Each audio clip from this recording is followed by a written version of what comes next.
नमस्कार, मी वैष्णवी पवार तुमचं सर्वांचं आपल्या चॅनलमध्ये अगदी मनापासून खूप खूप स्वागत करते। तर मंडळी, आज मी घराची अशी साफसफाई करणार आहे ना की एकदा आवरलं की महिनाभर टेन्शन नाही। किचनची भांडी, फरशी, फ्रीज सगळं आज आपण डीप क्लीन करणार आहोत। आणि खरं सांगायचं आहे तर रोज थोडं थोडं आवरण्यापेक्षा असं एकदाच मन लावून साफसफाई केली ना तर घर पण फ्रेश वाटतं आणि मन पण हलकं होतं। तर चला मग आजचा फुल क्लिनिंगच्या मोटिवेशन व्लॉगला सुरुवात करूया। तर मंडळी, सगळ्यात आधी वरचे डबे खाली काढून घेते, कारण रोज घाईत हे डबे फक्त वापरले जातात पण नीट साफसफाई होत नाही। म्हणून आज एकदम सगळं बाहेर काढून क्लीन करणार आहोत। डबे पण छान असे घासून घेणार आहोत, म्हणजेच रॅक पण स्वच्छ करून म्हणजेच किचन अजून नीट आणि फ्रेश दिसेल। तर बघा, सर्व डबे भरण्यात त्यातलं सर्व साहित्य काढून घेतलेलं आहे आणि सर्व सामान मी बाहेर घेऊन आलेले आहे। आता आपल्याला याला एकदम छान असं घासून घ्यायचं आहे। डबे आणि भांडी छान घासून घेते। किचनमध्ये चमकदार भांडी दिसली की अर्धा थकवा तसाच निघून जातो। रोजच्या वापरामुळे डबे पटकन मळकट होतात, म्हणून अधूनमधून अशी डीप क्लिनिंग केली की सगळं एकदम फ्रेश वाटतं आणि स्वच्छ भांड्यांमध्ये सामान भरले की किचन अजून सुंदर दिसतं। तर बघा, अशा प्रकारे आपल्याला सर्व एकदम छान असं घासून घ्यायचं आहे। तर बघा, भरण्यासुद्धा मी एकदम छान अशा घासून घेतल्या। त्यानंतर स्वच्छ पाण्याने सर्व भरण्यासुद्धा आपण धुवून घेणार आहोत।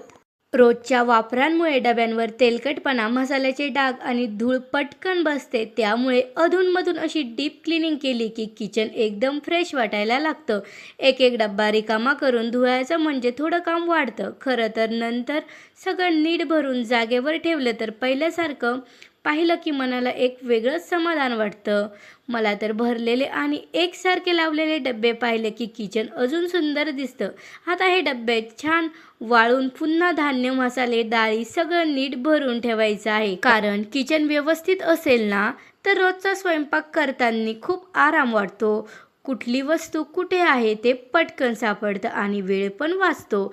खरं सांगायचं तर अशी साफसफाईला वेळ लागतो, पण एकदम मन लावून सगळं आवरलं की कित्येक दिवस टेन्शन राहत नाही आणि स्वच्छ किचन पाहिलं की घरात पण एक पॉझिटिव्ह फिलिंग येते। तर बघा, या प्रकारे सर्व भांडे मी घासून घेतलेले होते आणि ते एकदम छान असे वाळलेले सुद्धा आहे। तर बघा, आता आपण या डब्यांच्या झाकणाला अशा प्रकारे पेपर लावून घेणार आहोत।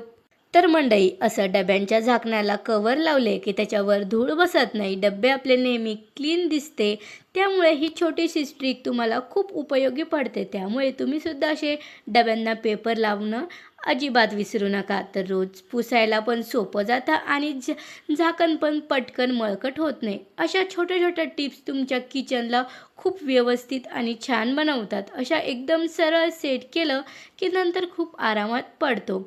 आणि बघा मंडळी, डब्यांना एकदम छान असे पेपर लावून झाले आणि इकडे बघा, आद्विकाची मस्त झोक्यामध्ये मस्ती चालू होती। तुम्ही बघू शकता ही किती जास्त आता दिवसेंदिवस मस्ती करत आहे। त्यानंतर बघा, आता लगेच आपला हा जो रॅक आहे आपल्याला याला स्वच्छ झाडून घ्यायचा आहे आणि लगेच पुसून सुद्धा घ्यायचा आहे। डबे खाली काढल्यावर किती धूळ आणि कचरा जमा होतो ते कळतच नाही, म्हणून अधूनमधून अशी डीप क्लिनिंग केली की किचन एकदम फ्रेश वाटायला लागतं। रॅक स्वच्छ असेल ना तर डबे पण क्लीन राहतात आणि सगळं नीटनेटकं दिसतं। मला तर साफसफाई केली आणि व्यवस्थित लावलेलं किचन पाहिलं की खूप समाधान वाटतं। तर बघा मंडळी, एकदम छान असा रॅक झाडून घेतला, त्यानंतर स्वच्छ कपड्याने त्याला पुसून घेतला आणि थोड्याच टायमात हा एकदम छान असा सुकला की लगेच आपल्याला याच्यावरती पेपर टाकून घ्यायचे आहे। तर तुम्ही बघू शकता अशा प्रकारे आपल्याला याच्यावरती फोल्ड करून पेपर सेट करून घ्यायचे आहे। तर मंडळी, अशा आपल्याला पेपर लावून घ्यायचे आहे। असे पेपर लावून घेतले की आपला रॅक पटकन खराब होत नाही।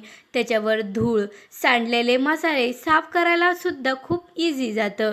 डबे ठेवताना सुद्धा आपल्याला स्वच्छ आणि नीट लुक येतो। मला तर अशा छोट्या छोट्या गोष्टी केले की किचन अजून व्यवस्थित दिसतं आणि नंतर साफसफाई करायलाही कमी मेहनत लागते।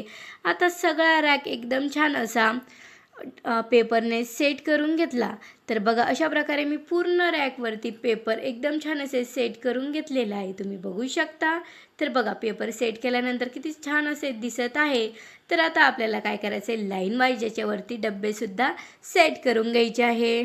आता सगळी भांडी रॅकवरती नीट लावते. साफसफाईनंतर भांडी जागेवर लावली की किचन एकदम सुंदर आणि व्यवस्थित दिसायला लागतं. मोठी भांडी खाली आणि रोज लागणारी भांडी हाताशी ठेवली की कामही खूप इझी होतं. मला तर नीट लावलेलं रॅक पाहिलं की खूप समाधान वाटतं. आता सगळं आपापल्या जागेवर असेल ना तर स्वयंपाक करतानाही खूप आरामात पडतो. आता हळूहळू सगळं सेट करते, म्हणजेच किचन पुन्हा एकदम फ्रेश दिसायला लागेल. तर बघू शकता अशा प्रकारे मी पूर्ण भांडे सेट करून घेतलेले आहेत.